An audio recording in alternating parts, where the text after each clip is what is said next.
porque não tá fácil não. Esse ano de 2022, muita coisa pode acontecer, estamos ao vivo aqui, por isso que a gente faz a live. Evidentemente, como é uma live, é ao vivo.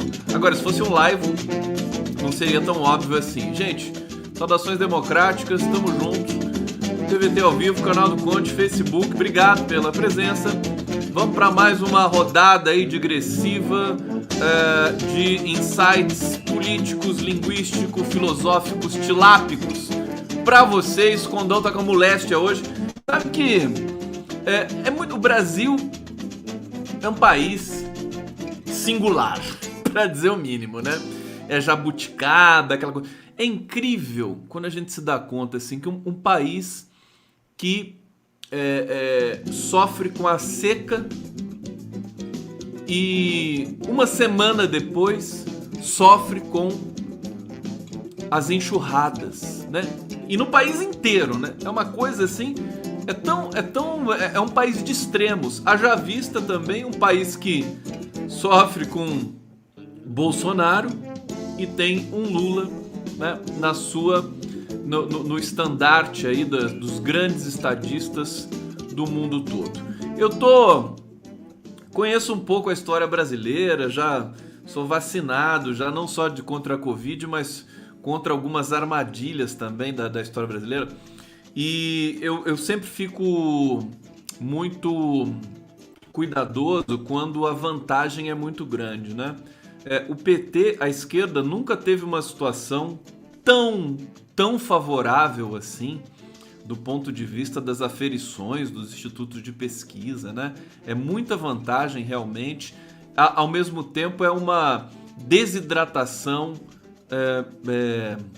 incrível dos candidatos do sistema, né? Da direita, da extrema direita, e o candidato do status quo, que não é o status quo, é o status quo, né? Que é quá, né? Sem querer fazer alusão ao Washington Quá, mas é status quo, que é um quá de pato que dá risada, que inclusive mistura com humor. Então a semiótica vai com tudo nesses esquemas aí, por favor, riam com moderação, né? O fato é que, enfim, o candidato do fascismo, do nazismo, do genocídio, da milícia, né, é quem tá no poder. E também não dá para falar decolar, porque é o candidato que está no governo, mas enfim, ele desidrata também. Então, é uma situação que pode induzir a esquerda a cometer erros, né? Por soberba, talvez, quem sabe. Eu confio demais na intuição do Lula, mas eu tenho um grano de sal,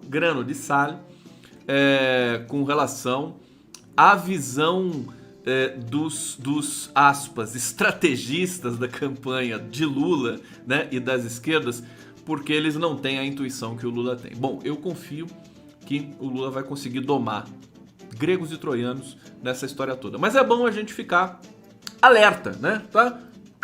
Tocar o apito pra gente entender o que tá acontecendo. Por exemplo, eu hoje me dei conta, gente, e aí já começa a nossa resenha. Eu já vou pro bate-papo para saudar vocês, obrigado pela presença. Eu me dei conta que realmente é inacreditável que a Rede Globo de televisão produza um documentário, uma série sobre o caso Celso Daniel num ano eleitoral. As vésperas de um ano eleitoral dramático. São 20 anos do assassinato do Celso Daniel.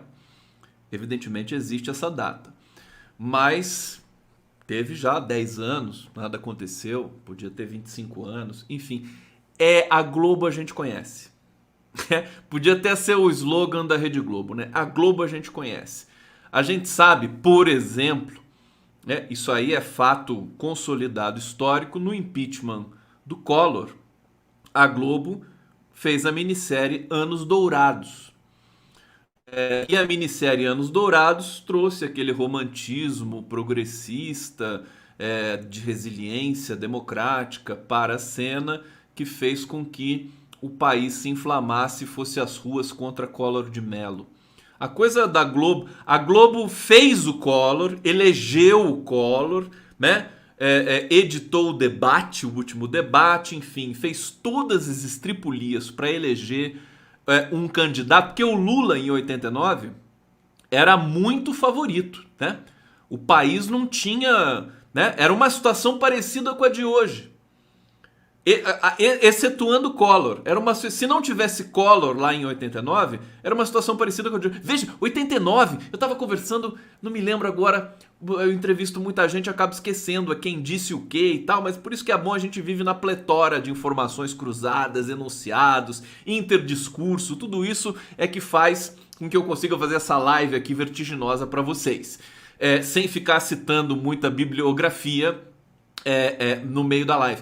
Mas o fato é que em 89 você tinha Mário Covas, Leonel Brizola. Gente, Leonel Brizola, no sábado, dia 22, nós teremos 100 anos de Leonel Brizola. 100 anos de nascimento.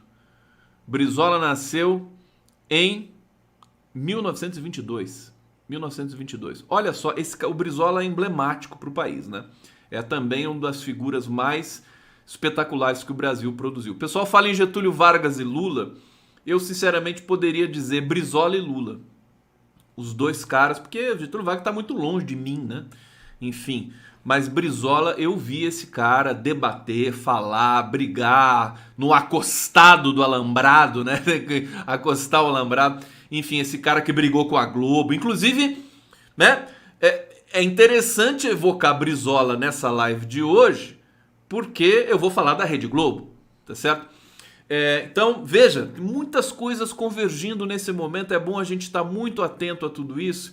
E aí, voltando a lembrar das ações da Globo contra a democracia, em 89 a Globo também estava ali por trás daquela questão dos sequestradores do Abílio Diniz, e em fazer com que os sequestradores vestissem a camisa do PT para tentar incriminá-lo. Naquela época, em 89, o Lula era favorito, bicho.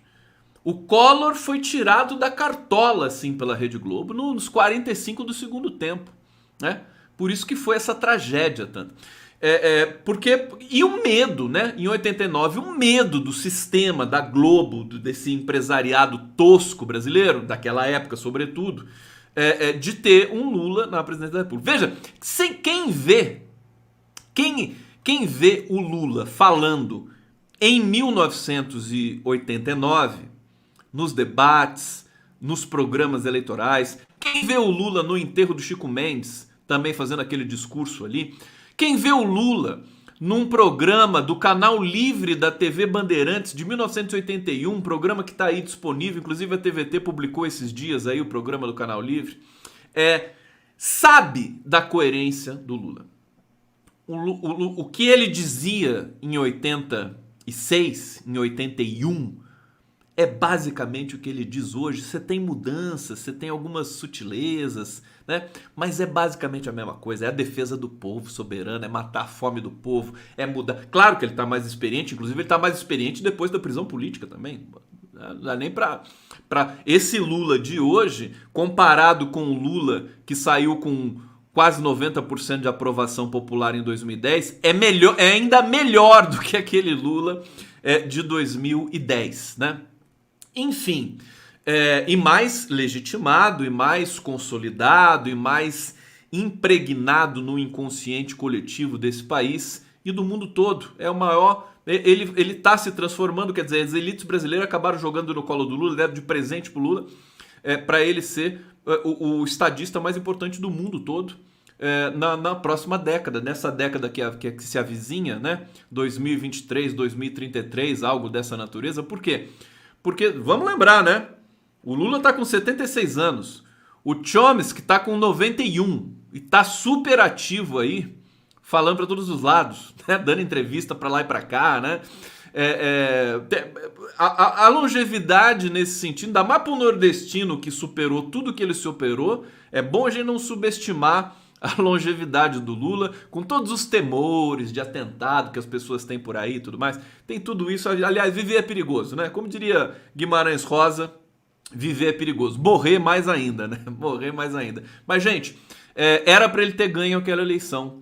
O Collor foi tirado da cartola E a gente sabe que não tinha segundo turno naquela época. Se tivesse, teríamos um segundo turno. Tinha segundo turno naquela época? Não tinha. Era o primeiro ano de segundo turno, é isso, gente?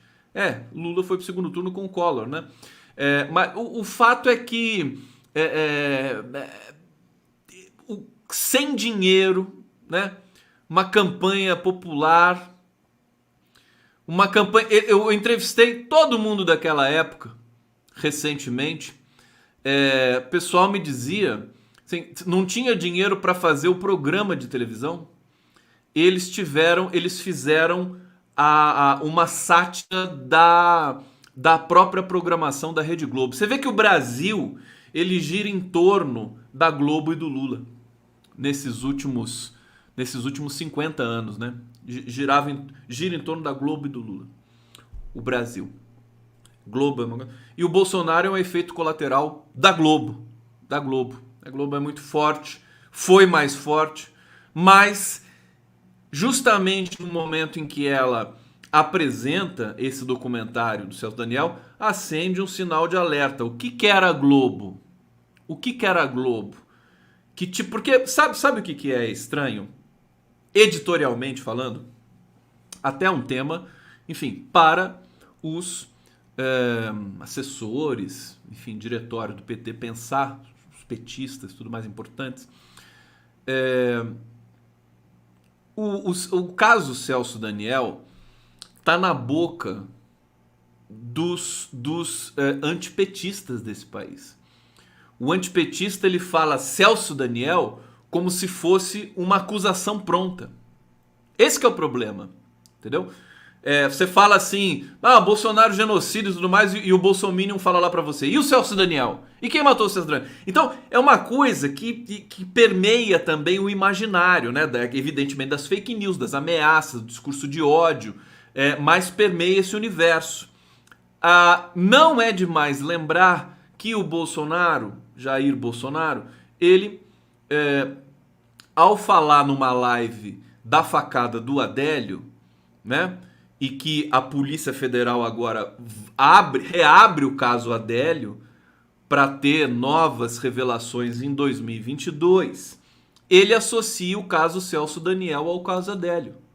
Ele fala de Celso Daniel como exemplo de uma ação política de sabotagem, digamos assim. Olha, deixa eu falar, vamos explorar um pouco esse tema hoje, que eu acho importante.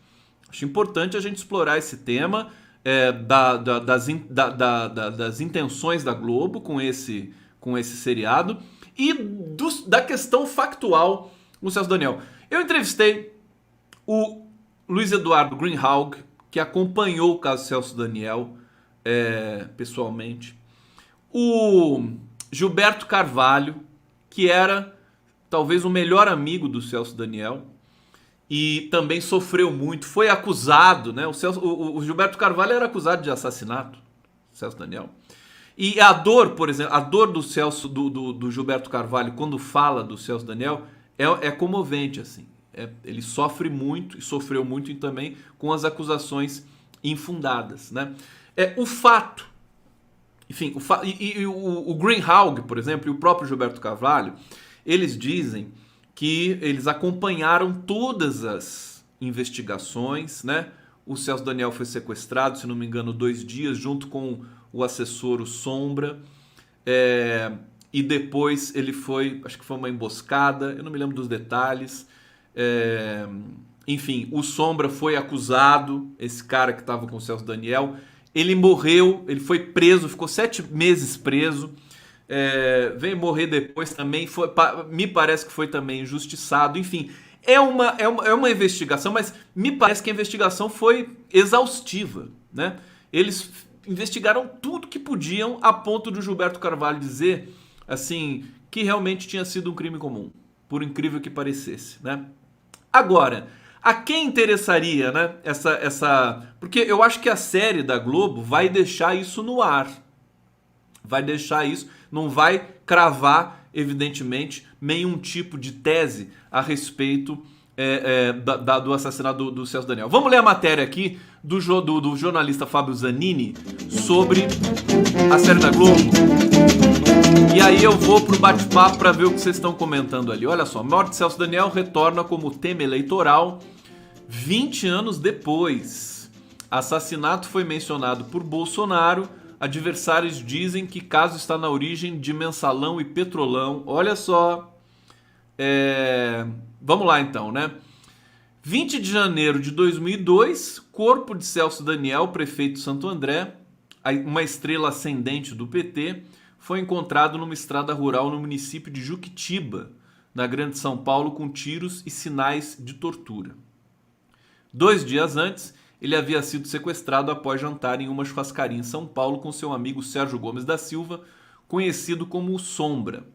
Nas últimas 2 décadas, poucos crimes no Brasil tiveram tantos efeitos políticos e eleitorais diretos e indiretos como o sequestro e morte de Celso Daniel. Na época, ele era coordenador do programa de governo de Luiz Inácio Lula da Silva. Olha só, ele era o coordenador do programa de governo do Lula, que seria eleito presidente pela primeira vez no final daquele ano. A Polícia Civil de São Paulo concluiu que se tratou de crime comum e 6 homens foram presos e um adolescente apreendido. Os adultos foram julgados e condenados em júri popular.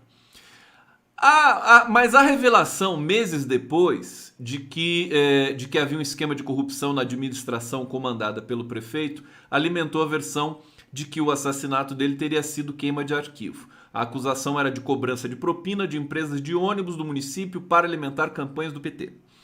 A tese é de que, incomodado, o prefeito teria tentado interromper a corrupção e por isso teria sido eliminado.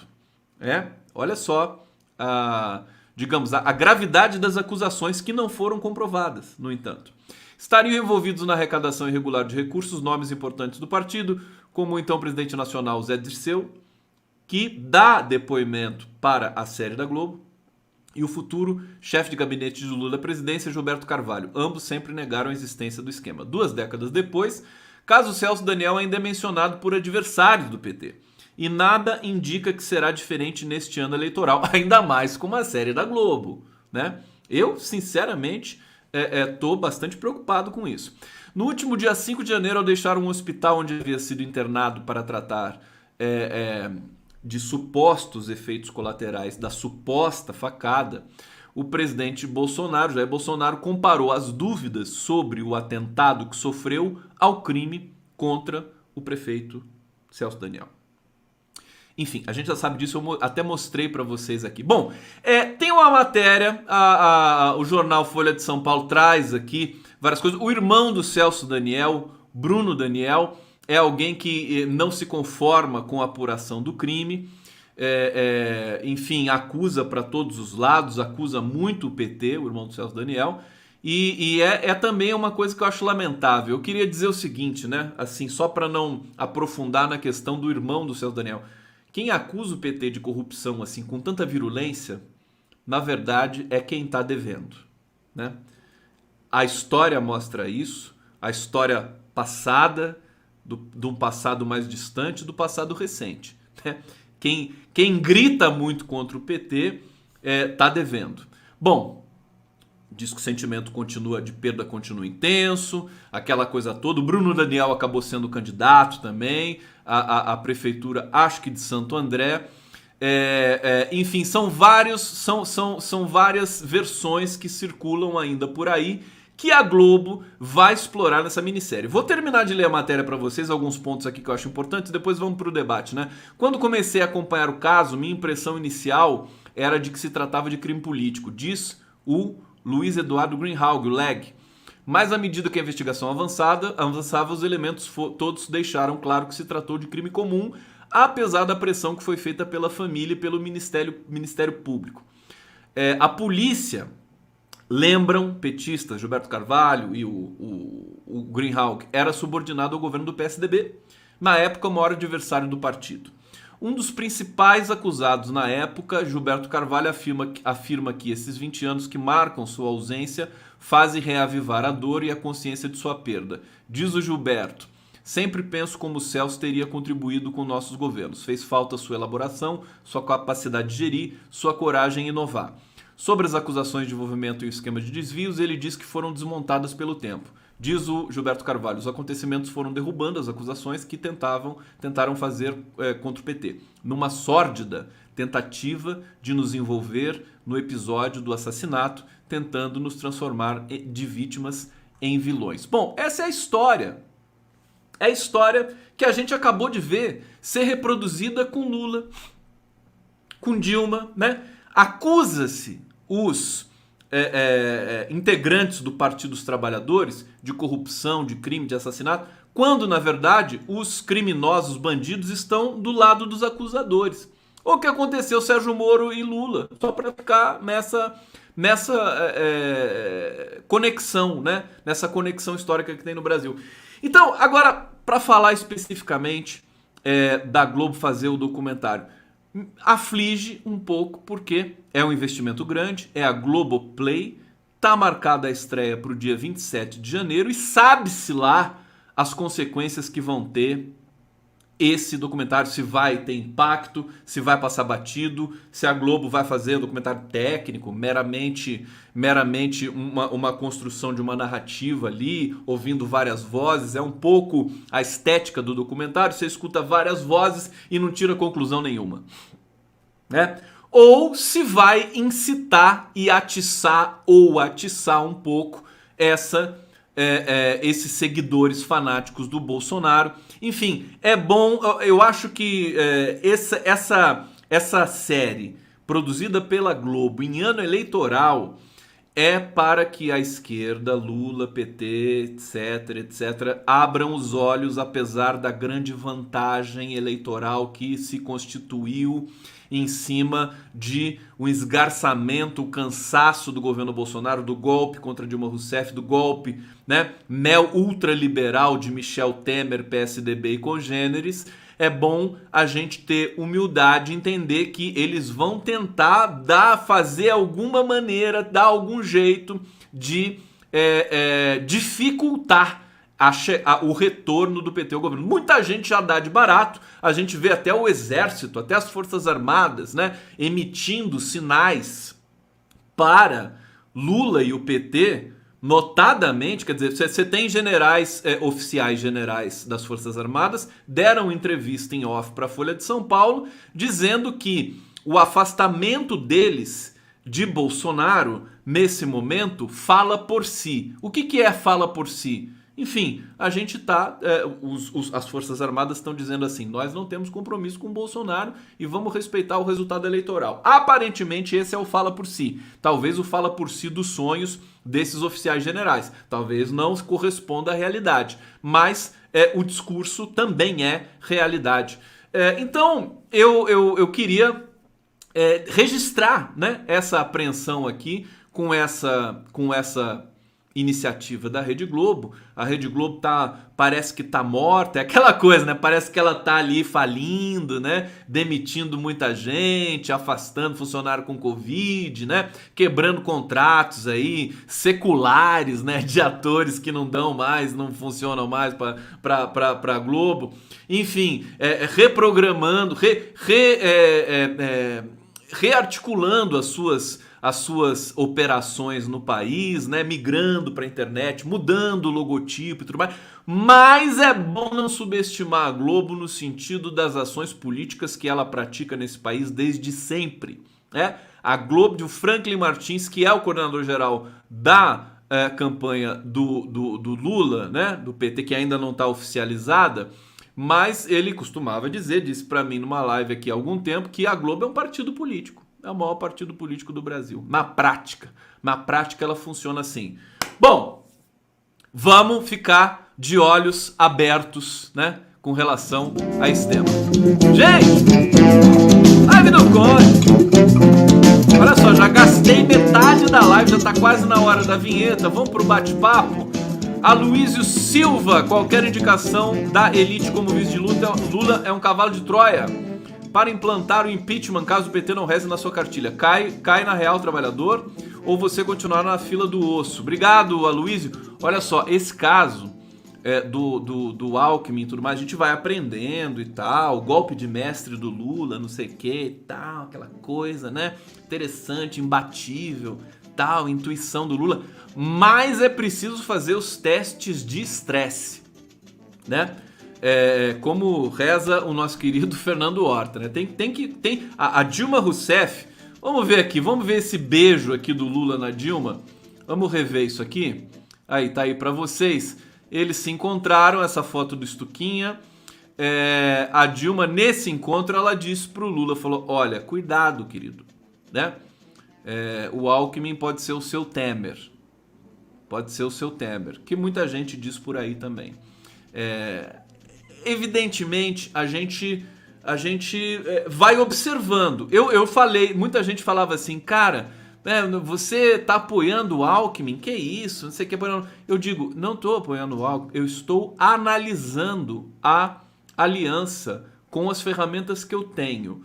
E o mundo vai girando e a gente continua analisando as alianças. E, sinceramente, hoje eu tô naquela fase assim de quem olha pro Alckmin e já começa a ficar um pouco preocupado, né? Eu já não tinha tanta preocupação lá atrás, mas o tempo vai passando e a gente vai ponderando sobre certos riscos que realmente existem, né?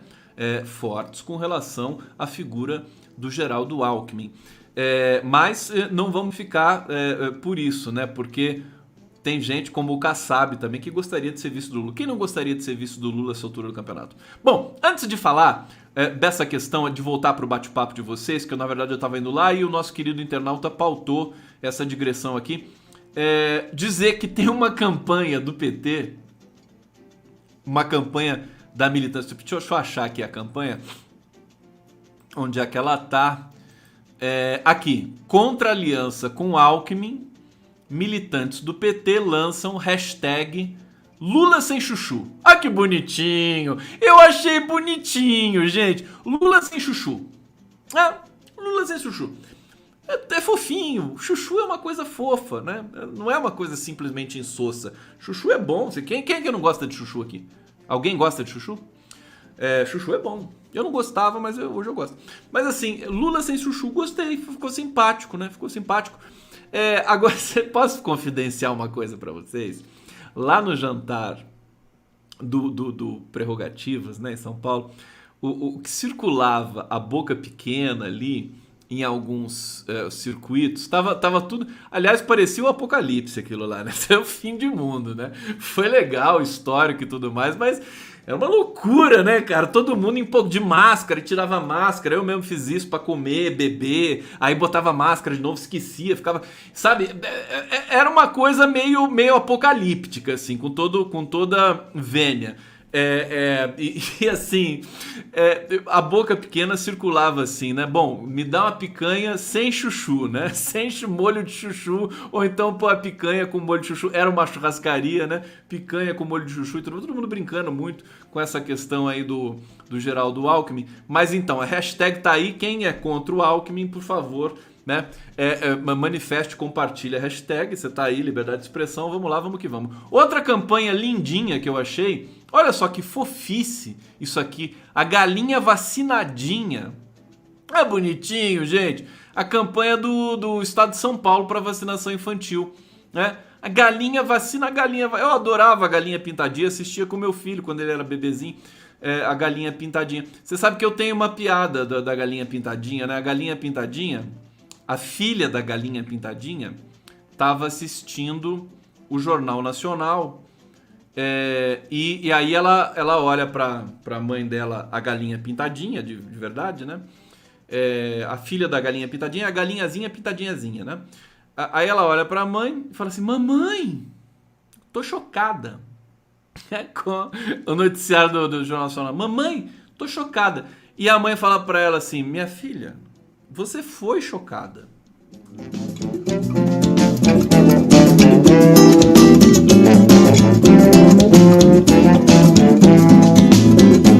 Péssima, né? Péssima. Bom dia pra você que tá assistindo a live aí de manhã, boa noite, boa tarde, bom dia, boa tarde, boa noite. Boa madrugada. Vamos voltar pro bate-papo aqui maravilhoso, o melhor bate-papo do Brasil. Francisco José, Aloysio Silva, Francisco Dalben, Patrícia Jimenez, Aqui a Patrícia Gimenez está dizendo, segundo o livro do Paulo Henrique Amorim, desde 1925 os marinhos manipulam. Os marinhos manipulam mesmo. Aqui, Ivana Melchior, a Globolista é instrumento do imperialismo, do conservadorismo ultraliberal, direitista e golpista. Ah, tá até, parece um haikai isso aqui, né? Olha só, JC, minissérie com Celso Daniel da Rede Globo com participação do petista Graúdo. Blá. Complicado isso, confesso que eu tô apreensivo com isso, tá certo? O Celi Alves Rosa, o prefeito Toninho do PT aqui em Campinas, também foi assassinado logo que ganhou a eleição. Acho que não foi logo que ganhou, não. Foi em 2001, eu tava em Campinas nesse dia. Foi muito triste também. Aqui, Paulo Antônio Ricli. Tá na hora de ir pra cima dessa gente, então, sem moral. O fascismo brasileiro é feito de pessoas covardes. Gente, obrigado. Continue comentando aqui, daqui a pouco eu volto pro bate-papo. Olha só, antes de continuar, deixa eu colocar aqui, antes que eu esqueça, o Marcelo Tchê, pronuncia-se assim, que fez aquele Falcon, sabe aquele Falcon do Condão que ele fez? E fez junto com o Fred Mercury, aquela coisa toda. Eu falei ontem aqui dos apitos, né? Dos pios, aquela história do Tom Jobim, tá? Calma que já vem a vinheta. Aquela história do Tom Jobim, que perdeu o cacho de pios dele num hotel, né? E aí ele me mandou fotos de pios que ele tem, que o filho dele tem. Olha que lindo esse pio. Esse aqui também, ó. É uma arte, gente, olha, fantástica, uma arte maravilhosa, porque você vai lá, você cavoca, os indígenas cavocam aquilo, fazem, né, vão buscando o som, né, o som do passarinho ali, mexendo na acústica da madeira, é uma coisa fantástica. Eu me lembrei agora, vendo esse pio aqui em especial, da arte do Jaider Isbel, o artista indígena que foi assassinado em São... Não sei se ele foi assassinado, desculpa, ele morreu, foi encontrado morto no apartamento dele. Era um dos destaques da Bienal de São Paulo e eu vou fazer um programa especial em homenagem ao Jaider Isbel. Eu conheço uma pessoa que é muito amiga dele, pra gente passar, porque a obra do Jaider Isbel é uma das mais impactantes do mundo, né, que eu já vi em toda a minha vida.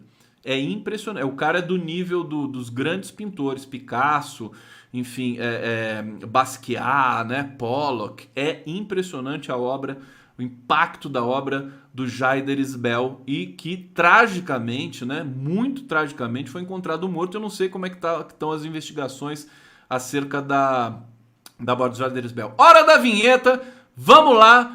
Metade da live, passando um pouquinho do tempo, para deleite geral da nação condiana, aqui a vinheta. Eu preciso uma família nova de vinheta, hein? Alô, ô Tchakov, Jojoissa, tudo bem com você, meu amor? Me abandonou, não mandou mais mensagem para mim, ó. Beijo para você, vamos lá. Live do Contínuo. Toca o birimbau, estão pedindo aqui pra mim. Toca o birimbau. Eu vou tocar... Gente, eu vou tocar até berrante pra vocês aqui daqui a pouco, tá? Até berrante. Tudo que vocês pediram vai rolar. Bom, vamos pra mais notícias aqui. Afinal de contas, isso aqui é o jornalismo que a gente pratica. Aqui é o jornalismo com Borogodó, né? Aqui separei pra vocês... algumas notícias importantes. Eu tô particularmente também... Olha, chegou um superchat aqui. Jeanette Urtasun. Boa noite. Por que não o Calil, prefeito de BH, como vice do Lula? Obrigado, Jeanette. Olha, o Calil vai ser candidato... Não sei se ele vai ser candidato a governador. Eu sei que o Calil rasgou um elogio pro Lula...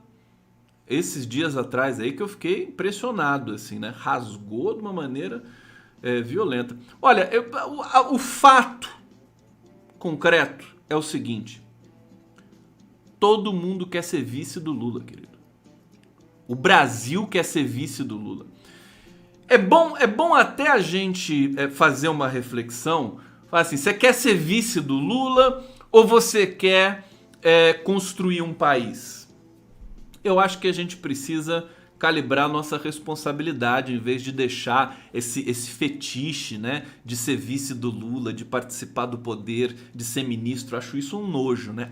Eu tô aqui, todo mundo fazendo pressão, lobby para ser ministro, Lula, que isso acontece na esquerda, tá tudo filho de Deus, né? Fica tudo pressionando. Acho isso um nojo. Acho que, evidentemente, você tem setores que são parecidos com o Lula, que querem, na verdade, trabalhar pelo país, não importa se é no ministério, se é na rua, se é na periferia. Então acho que a gente precisa recalibrar essa relação. A gente ainda tem um pequeno, sabe, um pensamento pequeno burguês estrutural, né? Nós também que somos trabalhadores, né? Que a gente é daquele andar de baixo, mas da base da pirâmide. Eu não sou tão da base, talvez do meio da pirâmide, né? Que não dá pra dizer que é a classe média também, que é um absurdo conceitual. Marilena Chauí já explicou tanto isso. Então, a gente precisa exorcizar um pouco esses espasmos pequeno-burgueses que habitam o nosso pensamento, sabe? Que a gente, por exemplo, na pandemia, a gente falou o tempo todo, eu mesmo falei, fica em casa, né? Faz o isolamento. Mas, cara, metade da população brasileira não tem nem casa direito. Mora na periferia, barraco, um cômodo só. Como é que vai fazer isolamento? Então, a gente tem de ter, sabe, não é fácil, né? Calibrar esse pensamento, exorcizar esse pensamento. A gente tem que exorcizar o pensamento pequeno burguês, o machismo, a misoginia, a homofobia, tá tudo entronizado, né? Historicamente, as pessoas têm mais de 30, 40 anos, até mais jovens. A novíssima geração, felizmente, eu acho que está livre, na sua grande maioria, desses ranços, desses preconceitos aí. Homofobia e tudo mais, eu vejo isso pelo meu filho, né? Tem uma outra cabeça, né? Nem sabe o que é Rede Globo, fico tão feliz com isso. Então eu acho que a gente precisa fazer, né, essa coisa, ser vice do Lula e fica nessa coisa de vice, eu tô falando do vice o tempo todo, sabe?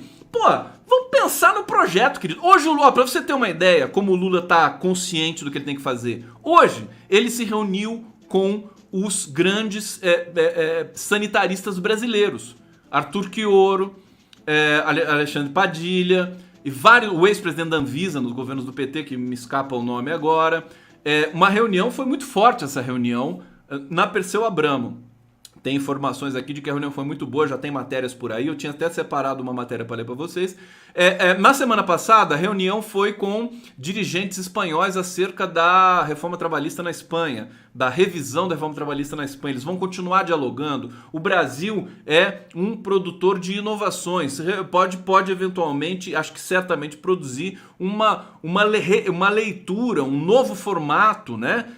Uma revisão dessa reforma assassina trabalhista e ser um exemplo para o mundo. Acho que a tendência, a vocação do Brasil para 2023, se não acontecer nenhum acidente de percurso, se não cair nenhum avião, como Teori Zavascki, Eduardo Campos, etc., né? Se não acontecer uma ruptura dessas, né?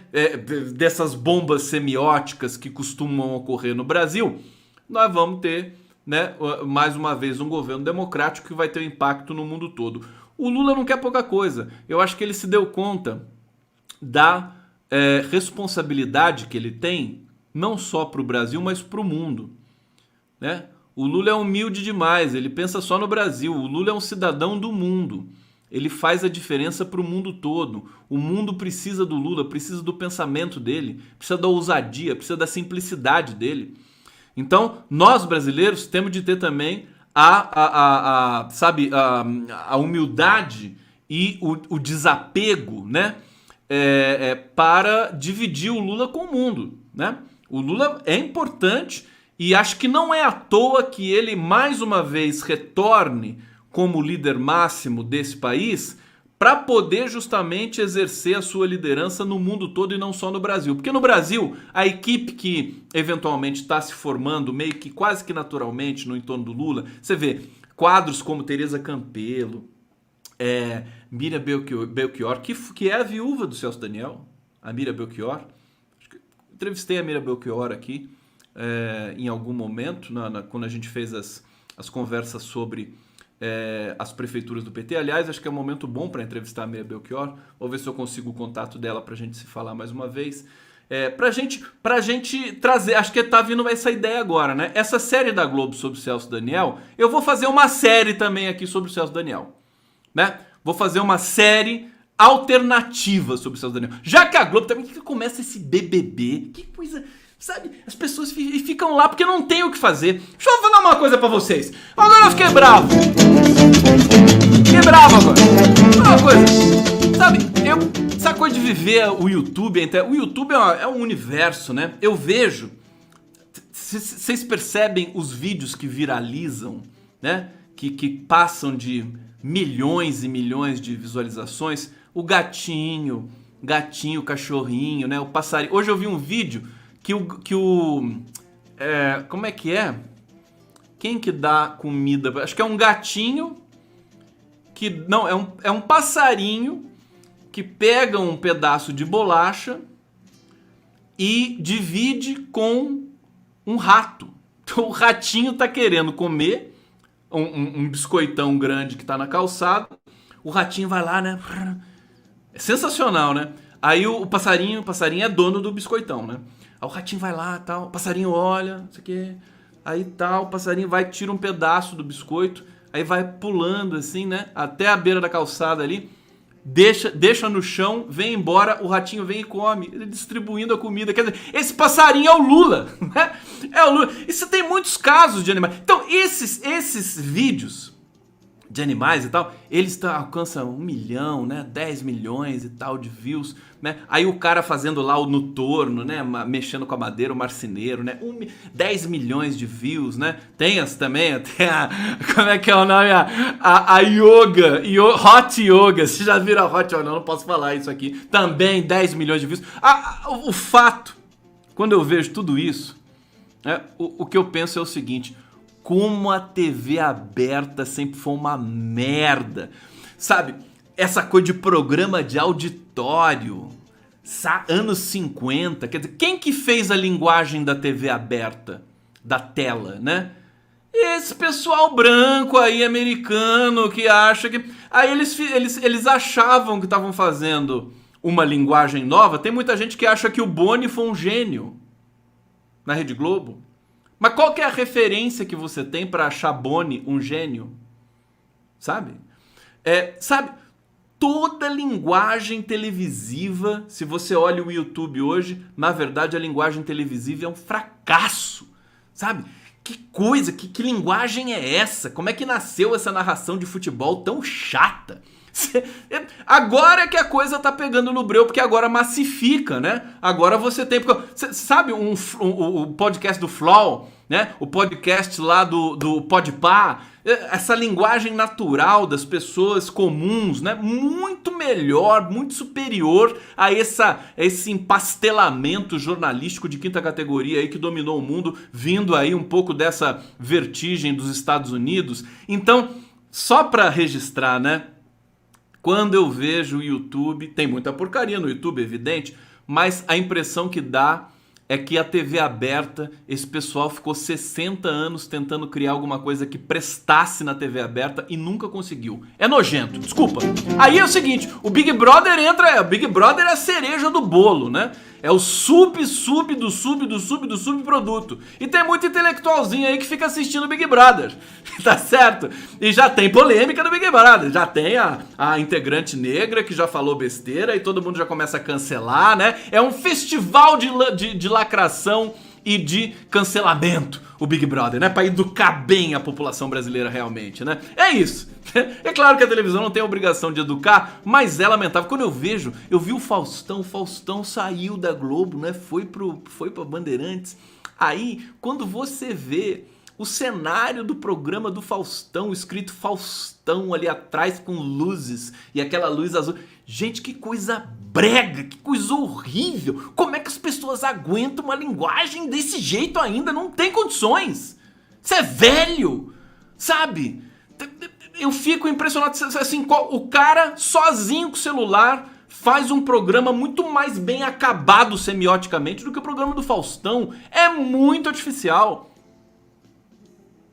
Mano, quando o Faustão fazia o Perdidos na Noite, aliás, ele foi revelado lá, era uma avacalhação total. Era muito melhor do que esse programa, do que o Domingão do Faustão. Esse negócio. Então, é uma linguagem podre, que eu acho que tá... Aí o que aconteceu com a TV? Desculpa a minha digressão, daqui a pouco eu volto aí pra gente concluir os Paranauê todo aí. O que aconteceu? Na falta de criatividade, eles inventaram o The Voice, inventaram o programa de cozinha lá, como é que é o nome daquele lá de cozinha? E por que as pessoas assistem? Por que as pessoas assistem essas merdas todas? Porque não tem outra coisa pra assistir, bicho. Você entendeu? Você tem 4 canais de televisão, os 4 oferecem o lixo pra você. Você vai escolher o quê? Né? Como é que é o nome do programa de Masterchef? E tudo americanizado, né? Big Brother, né? The Voice, né? Masterchef. Quer dizer, é o ó do borogodó, o lixo, né? O verme do xixi do cocô do cavalo, do mato, né? Que sai ali com diarreia e passa na TV aberta, né? Espero. Ó, TV aberta pra mim é só a TVT, meu querido. Só! Fala sério. Que coisa horrível!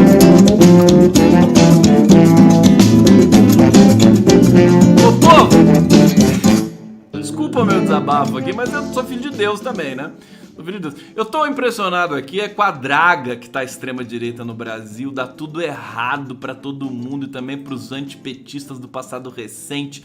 Esses dias eu entrevistei o Carlos Mink, ele respeita muito a Marina Silva e ele falou que era interessante ter a Marina Silva junto no programa. Enfim, tem que ver se a Marina Silva vai ter humildade pra apoiar o Lula, né? Acho que ela já falou que no segundo turno apoia, mas e no primeiro, Marina? Olha só essa notícia aqui, gente. Com Randolph e Marina, rede se divide e ala busca aliança com Lula em vez de Ciro. A coisa tá feia pro Ciro e pro Moro também, viu? As bancadas do PDT e do Podemos, elas não querem os seus respectivos pré-candidatos à presidência no lugar em que eles estão, né? Bom, vamos ler aqui na matéria da Júlia Scheib.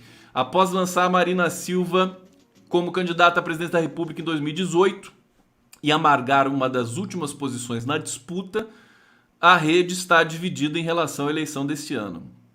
Sob resistência de Marina, uma ala da sigla defende apoiar o ex-presidente Lula, ainda no primeiro turno, e procurou o PT para abrir diálogo. A Marina não quer apoiar o Lula no primeiro turno. Pô, Marina. Ô, Marina, se liga, né, cara? Para com isso. Outra ala, que inclui a própria ex-candidata, discute o voto em Ciro Gomes, né? Esse cara do bem, né, tranquilo, né, honesto, muito delicado, educado, né, que é o Ciro Gomes. Há ainda um debate para que Marina seja candidata a vice-presidente ao lado do pedetista, hipótese que enfrenta uma série de empecilhos e é rechaçada por uma parte do partido. Uma parte do partido parece pleonasmo, e né?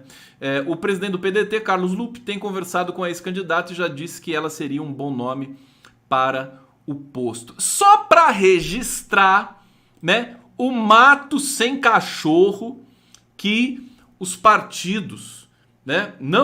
Os partidos que têm assim uma certa resistência ao PT estão passando nesse momento, né? O Lula atingiu um grau tão elevado de preferência popular, né? E de recall e de memória, que fica difícil para todo mundo que, né, parece cachorro cego que caiu no caminhão de mudança no meio do tiroteio. Bom, aqui deixa eu pegar a sequência de notícias terríveis aqui para esses partidos que são meio direita, né? Aliás, o Contarato saiu da rede, se filiou ao PT e pode ser candidato ao governo do Espírito Santo, né? PT, enfim, partido grande, sabe fazer o jogo político, bicho. Por que tem que ficar explicando, né? Pô, o cara é candidato, o cara quer ser candidato, vai ser candidato. Ah, mas eu não pode, o PT não pode querer tudo, então vai lá, faz você ganha. Por que o PT quer tudo?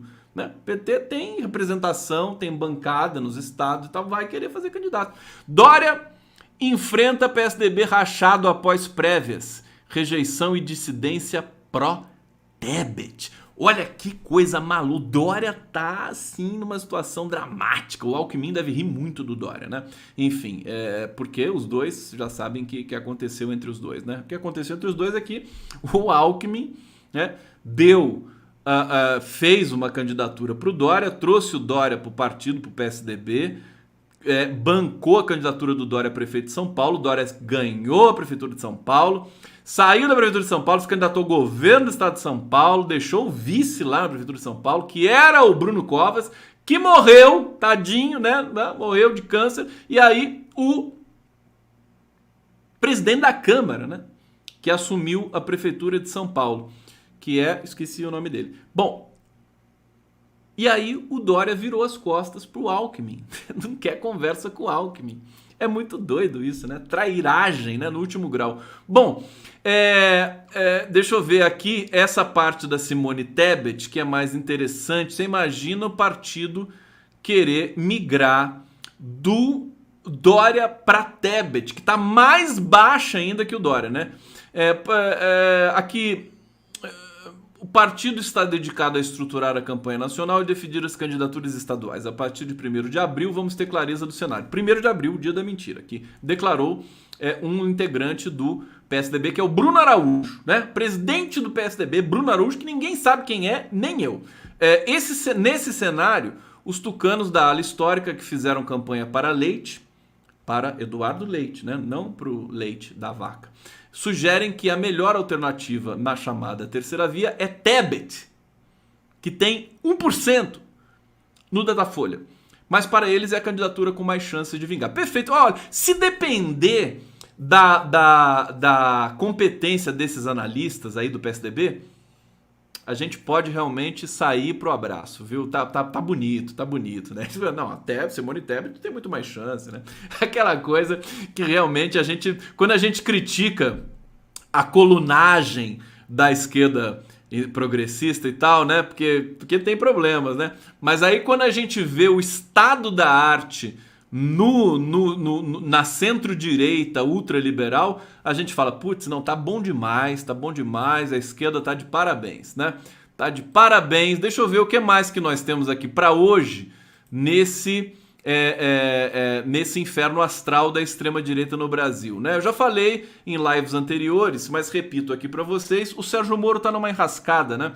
O TCU determinou que o Ministério Público tenha acesso integral ao contrato dele, Moro, com a consultoria Alvarez e Marçal. Talvez a gente fique sabendo nos próximos dias, né? Tem que vazar para a imprensa, né, Ministério Público? Tem que vazar, fazer que nem o Moro e o Dallagnol fizeram a vida toda. Espero que vocês vazem também para mim. Vaza para mim, meu amor. Deve vir aí um valor estratosférico desse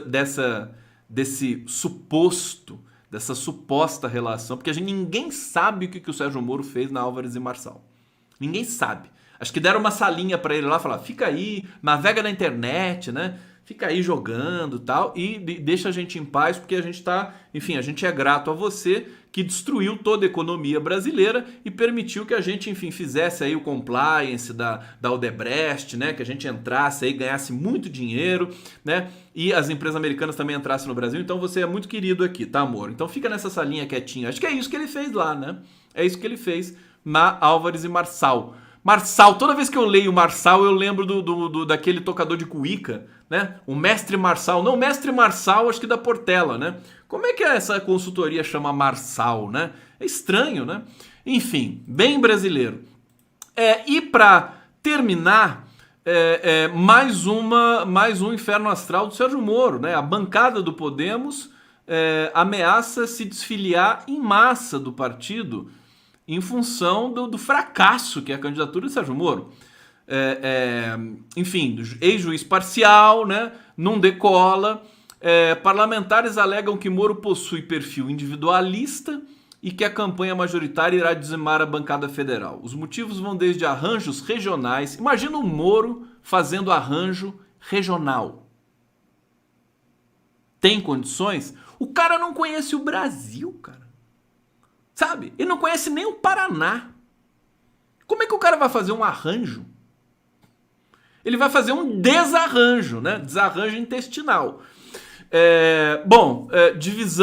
Até a divisão do fundo eleitoral, 229 milhões. Podemos tem 229 milhões. Pesam ainda o desempenho mediano de Moro nas pesquisas e o pouco tempo de televisão do Podemos, né? O Moro pode falar pra Globo lá, que a Globo dá 1 hora pra ele no Jornal Nacional toda noite, não tem problema nenhum. A pressão da bancada de deputados federais do Podemos partido é que o ex-juiz migre para o União Brasil, esse partido gigante, feito da fusão de Cruz Credo com Deus Me Livre, do PSL com o DEM, né? Então, eles querem pressionar o Moro para migrar para o União Brasil ou se candidatar ao Senado. Diante disso, deputados federais avisaram a Moro e à presidenta do partido, que é a Renata Abreu, ela é de direita, então é presidente mesmo, né? Que irão se desfiliar caso uma solução não seja encontrada, matéria da Carta Capital. Então você vê como é que tá o inferno astral desse povo. Esse povo saqueou o Brasil, deturparam o sistema judicial, Sérgio Moro, o caminho do Sérgio Moro é a cadeia. Agora, dentro de tudo isso, evidentemente, não pode ser muito fácil, né? Ninguém disse que seria fácil. É bom a gente eliminar essa hipótese da facilidade, o Lula estourar da frente, porque assim, depois de ganhar tem que governar. Depois tem que resgatar as instituições brasileiras. Trabalho coletivo, trabalho para uma nação inteira. É a oportunidade do Brasil nascer como nação. Pela primeira vez na história. Isso nunca aconteceu no Brasil, né? O Brasil é uma fraude, né, histórica. Eu já falei isso antes aqui, me desculpa o sincericídio, mas para mim o Brasil passa a ser um país que se leve a sério a partir de 2003. Antes disso, é uma avacalhação geral. Avacalhação geral. Se tem um espasmo com Getúlio Vargas, sabe? Juscelino Kubitschek, eu não tenho nenhuma... O pessoal fala do Juscelino pra lá e pra cá, eu acho complicado, sabe? Construção de Brasília é um desastre, né, pro Brasil. Como assim falar que o Juscelino é importante? Eu não acho. Eu não tenho aquele papinho democrata e tudo mais, mas o Brasil é feito de fraudes, né? Então é oportunidade pra gente construir uma nação de verdade, né? Com massa crítica, com povo negro protagonista, povo indígena, você entendeu? Essa elitezinha branca tem que ficar encolhida no seu canto um pouco para parar de atrapalhar a nossa, a nossa autoestima, né? Nossa autoestima, se for para Miami, melhor ainda. Então, eu acho que esse é o percurso para 2022, para o debate que eu quero travar aqui com vocês. Enfim, para a gente poder não deixar, num dado momento, né, as minhas lives e tal, elas consistiam em que as pessoas não perdessem completamente a esperança, né? O Lula preso, a Dilma empichada, né? Um drama, um pesadelo muito forte. Agora que a gente está retomando as rédeas do país, acho que cabe, né? Eu sinto essa necessidade de continuar mantendo, né, a nossa esperança. Sem cair em deslumbramentos, né? Em glamorizar certas situações, em achar que as coisas estão resolvidas, né? O trabalho só vai começar. Gente, eu acho que é isso, não é? Vou deixar um beijo muito grande para vocês. Amanhã, gente, olha só, deixa eu confirmar. Hoje eu já confirmei com a minha entrevistada de sábado. Deixa eu colocar aqui o card para vocês de quem vai me dar entrevista no sábado.